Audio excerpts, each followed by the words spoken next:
नमस्कार। उनकी कलम मेरी आवाज में आप सभी का स्वागत है।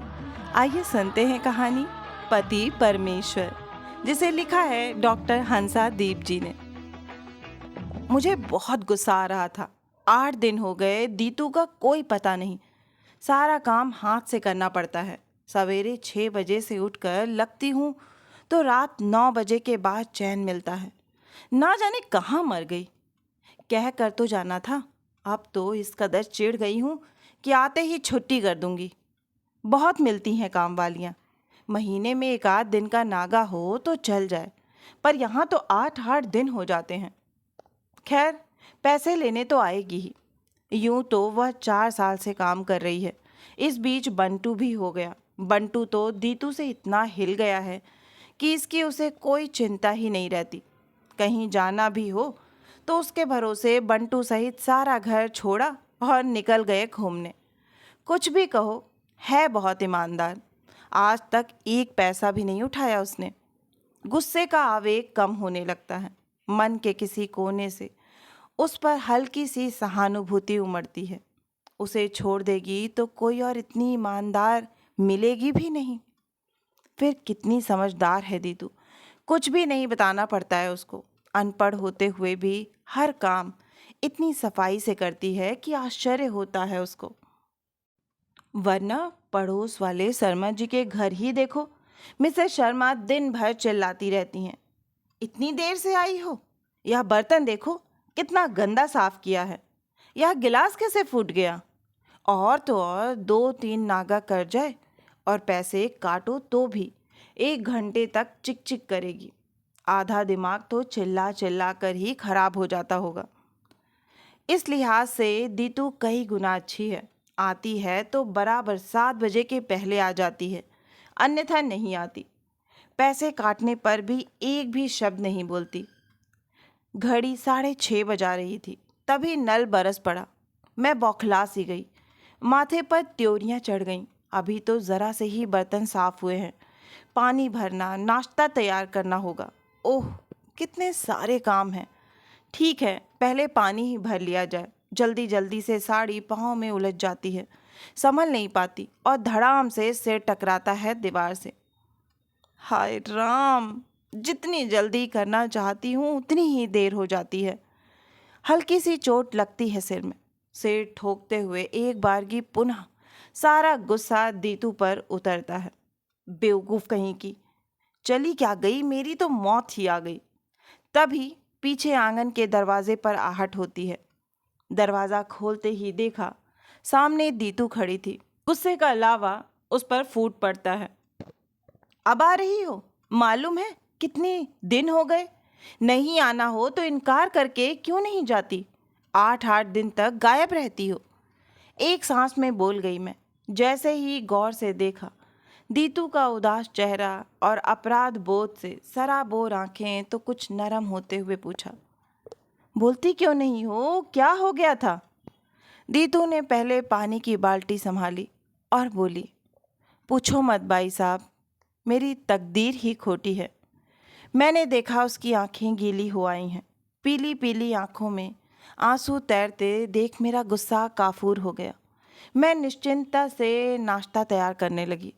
सांत्वना देते हुए पूछा, क्या हुआ? बताओ तो। वही भाई साहब जो हमेशा होता है। उस हरामी ने बहुत परेशान कर दिया अब तो। मैं समझ गई। उसका इशारा उसके पति की ओर था।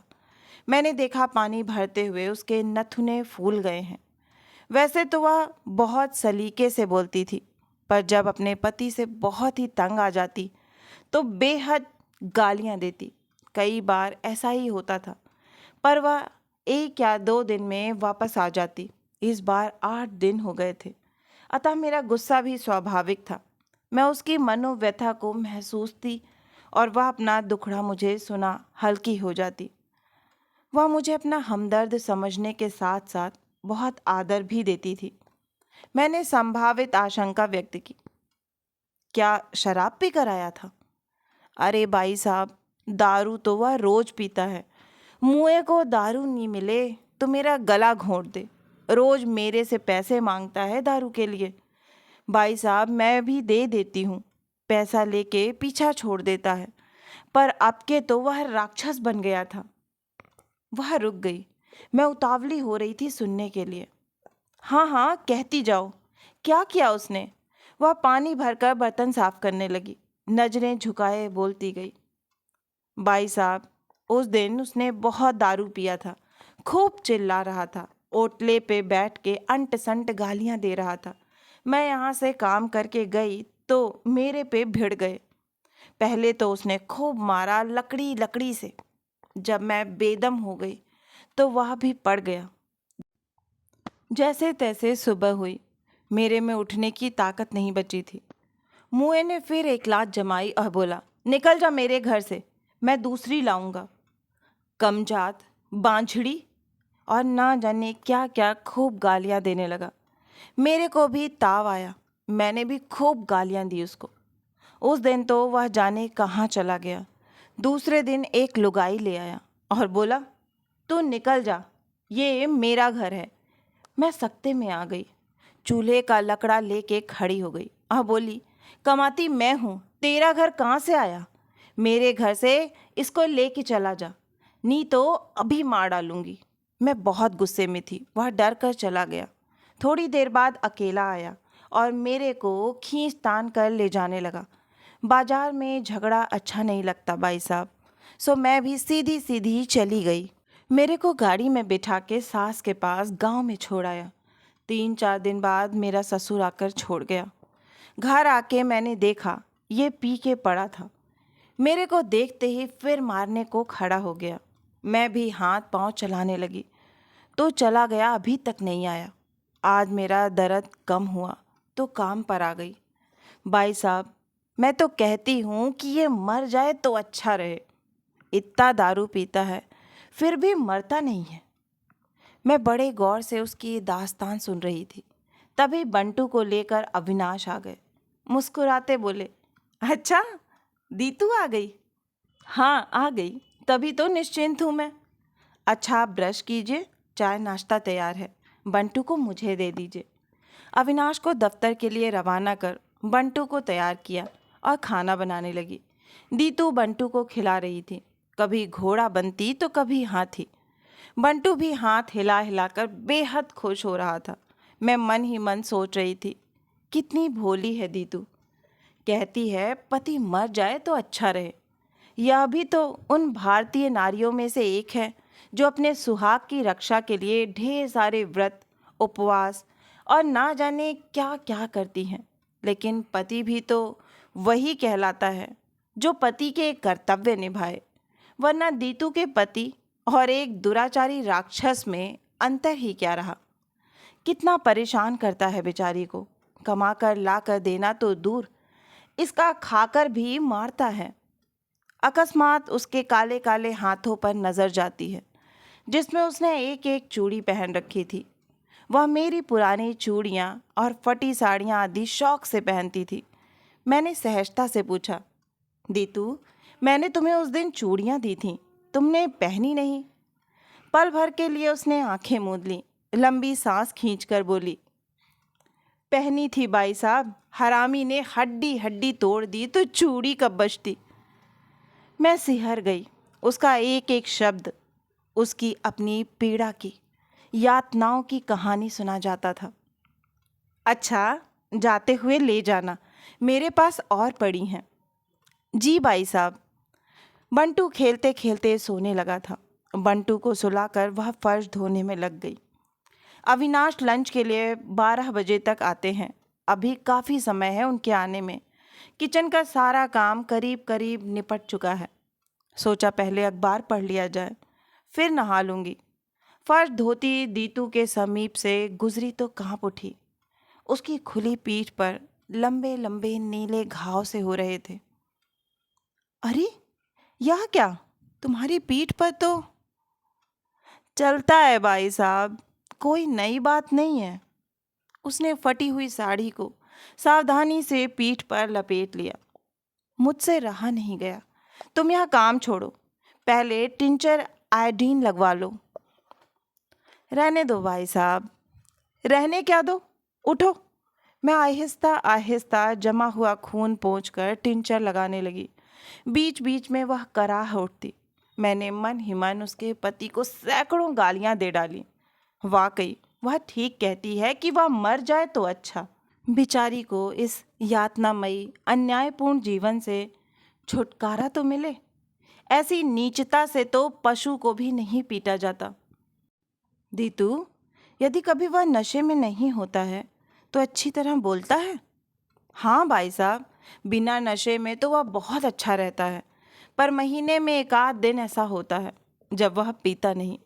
रोज रात दिन नशे में धुत रहता है, तो मारने और गालियां देने के सिवा कुछ नहीं सूझता। घर से निकालती हूँ तो बाजार में लोग कुत्ते की तरह दुत्कारते हैं। तुम किसी तरह शराब छुड़वा क्यों नहीं देती? भाई साहब, ऐसा हो जाए तो मुझे सरग मिल जाए जीते जी। इस जिंदगी में तो वह दारू छोड़ दे लगता नहीं। क्या बताऊं आपको, पानी की जगह दारू पीता है। ऐसी लत पड़ गई है कि रात दिन नशे में रहता है। खाने दो तो खा लेता है, वरना पड़ा रहता है। सनक आ जाए तो मेरे को मार मार कर जोश ठंडा करेगा, नी तो सोया रहेगा। मेरे पास कहने को कुछ नहीं था। निरुत्तर हो गई मैं। वह पुनः काम में लग जाती है। मैं भी ताज़ा अखबार उठा पढ़ने में लीन हो जाती हूँ। आज बंटू का जन्मदिन है और संयोग से रविवार भी। शाम की पार्टी की तैयारियों में मैं और अविनाश सुबह से ही व्यस्त हैं। दीतू भी दुगने उत्साह से दौड़ दौड़ कर काम कर रही है। आज वह धुली हुई साड़ी और मेरे द्वारा दी हुई चूड़ियाँ पहन कर आई है। बड़ी उमंग से पूछती है, बहुत सारे लोग आएंगे ना भाई साहब? हाँ, बाजे भी बजेंगे ना? अरे बाजे क्यों बजेंगे भला? साल गिरा है, कोई जन्म थोड़े ही हुआ है। मुझे लगा मुझसे ज़्यादा खुश तो यह है अपने बाबा के जन्मदिन पर। वह बंटू को बाबा ही कहती है। सारा काम निपटाते शाम हो गई। मेहमानों का आना प्रारंभ हो गया। करीब 25-30 लोगों की उपस्थिति में शानदार पार्टी हुई। पार्टी का आकर्षण मिस्टर चोपड़ा थे, जो अपनी नई नवेली दुल्हन को लेकर आए थे। यह उनकी दूसरी शादी थी। पहली पत्नी से अनबन थी उनकी। 1 माह पहले ही मिसेस चोपड़ा की तरफ से तलाक की पहल हुई तो मिस्टर चोपड़ा ने भी तत्काल स्वीकृति दे दी और 15 दिन के अंदर दूसरी शादी भी हो गई। कुछ देर गपशप के बाद एक एक करके सब विदा हो गए। दीतू सब समेटने में लगी हुई थी। रंग बिरंगे कागजों में लिपटे गिफ्ट के सामान को देखती और सावधानी से अलमारी में रख देती। यकायक मुझे ख्याल आया कि दीतू ने तो अब तक कुछ भी नहीं खाया। एक प्लेट में मिठाई व नमकीन निकाल मैंने उसे दिया तो वह बोली, जाऊंगी तब लेती जाऊंगी। यहीं खा लो ना, सुबह से काम कर रही हो, भूख भी लगी होगी। नहीं भाई साहब, घर ले जाऊंगी तो वह भी खा लेगा। वह कौन? अच्छा अच्छा, पर वह जब तुम्हारी चिंता नहीं करता तो तुम क्यों उसकी चिंता करती हो? मेरा मन नहीं मानता भाई साहब। मिठाई देख के खुश तो होगा थोड़ा। बेचारे को कहाँ खाने को मिलती है। बरसों हो गए होंगे। मुझे एहसास हुआ मैं दीतू के सामने एकाएक बहुत छोटी हो गई हूँ। माथे पर आए पसीने को पोंछते हुए तत्काल कहा, अच्छा तुम खा लो, उसके लिए मैं अलग से दे दूंगी। उसने खुश होकर प्लेट ले ली। बंटू सो चुका था। अविनाश थके से लेटे थे और मैं भी बहुत थक गई थी। खा पी कर दीतू ने सफाई की और बर्तन साफ करने लगी। मुझे दया आ गई। यह भी कितनी थक गई होगी, दिन भर से जुटी है काम में। मैंने कहा, रहने दो, बर्तन बहुत हैं, सवेरे साफ कर लेना। अच्छा भाई साहब, ये पैकेट लेती जाना। जी। उसके जाते ही सोने की तैयारी करने लगी मैं। 7 बज गए हैं। आज फिर न जाने क्या हो गया दीतू महारानी को। नल का पानी तो मैंने भर लिया, पर ढेर सारे बर्तन देखकर होश उड़ रहे हैं। फिलहाल तो रहने देती हूँ, वरना बहुत देर हो जाएगी। मैं चाय नाश्ते की तैयारी में जुट जाती हूँ। कुछ ही देर बाद दीतू आती है, हाँफती हुई। भाई साहब, आज भी आपको सारा काम करना पड़ा ना? वो तो ठीक है, पर आज फिर क्या हो गया? मैं पिघल गई क्योंकि उसकी आंखों के पपोटे लाल हो रहे थे। उसकी बेतरतीब दशा देख विश्वास हो चला था कि उसके साथ कुछ विशेष घटित हुआ है। एक क्षण की चुप्पी के बाद बर्तन घिसती बोली वह, भाई साहब, वो हरामी बहुत सनकी है। रात में तो खुशी खुशी मिठाई खा ली, पर सवेरे सवेरे उठ के एक बोतल चढ़ाई और हो गया शुरू। कहाँ से लाती है तू मिठाई, बता, कौन खसम है तेरा? बकता रहा। लातों से पिटते पिटते मैं दरवाजे से निकल आई और भाग आई। आदमी है या राक्षस, तुम उसे छोड़ क्यों नहीं देती? भाई साहब, वह लाख लांछन लगाए, मैं तो सच्ची हूँ, फिर क्यों डरूं? 7 फेरे लिए हैं तो जीते जी कैसे छोड़ दूं? मर जाए तो एक नाम हो जाए कि मर गया। मेरी तो किस्मत ही खोटी है भाई साहब। किस्मत को क्यों दोष देती हो? तुम स्वयं ही बिगाड़ रही हो अपनी किस्मत। वह कुछ नहीं बोली। शायद मुझसे असहमत होकर तर्क करने का साहस नहीं है उसमें। बस मुझे मिसेस चोपड़ा याद आ जाती हैं। बेहद गुस्सा आता है दीतू पर। सहसा कुछ सोचते हुए कहा, आज शाम को हम लोग बाहर जा रहे हैं, 5-6 दिन में वापस आएंगे। बुधवार को सवेरे देख लेना तुम। अच्छा भाई साहब। बुधवार को वह अपने समय पर ही आ गई। मैंने देखा 2 दिन में वह बिल्कुल सूख सी गई थी। चेहरा बहुत उदास था, कोरे कोरे हाथ और मैली कुचैली साड़ी। क्या बात है, तबीयत तो ठीक है ना? इतना कहना था कि वह फूट फूट कर रोने लगी। मैं घबरा गई, कुछ समझ में नहीं आया। हुआ क्या जो इस तरह रो रही हो?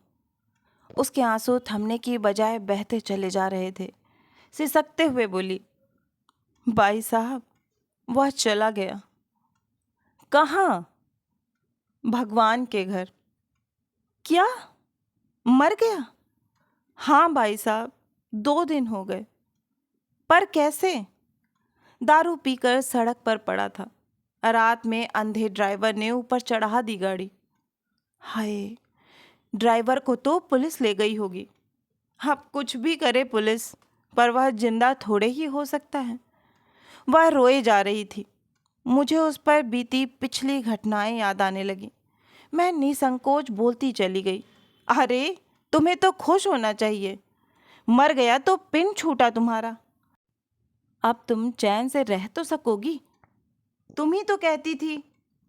नहीं भाई साहब, ऐसा ना कहो।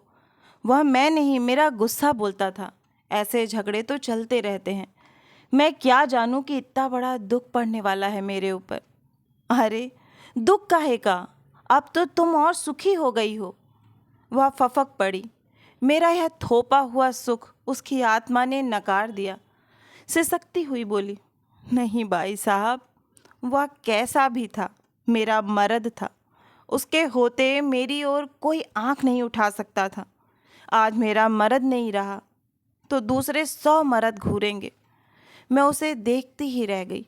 मेरी नज़रों में वह एक महान औरत बन गई थी।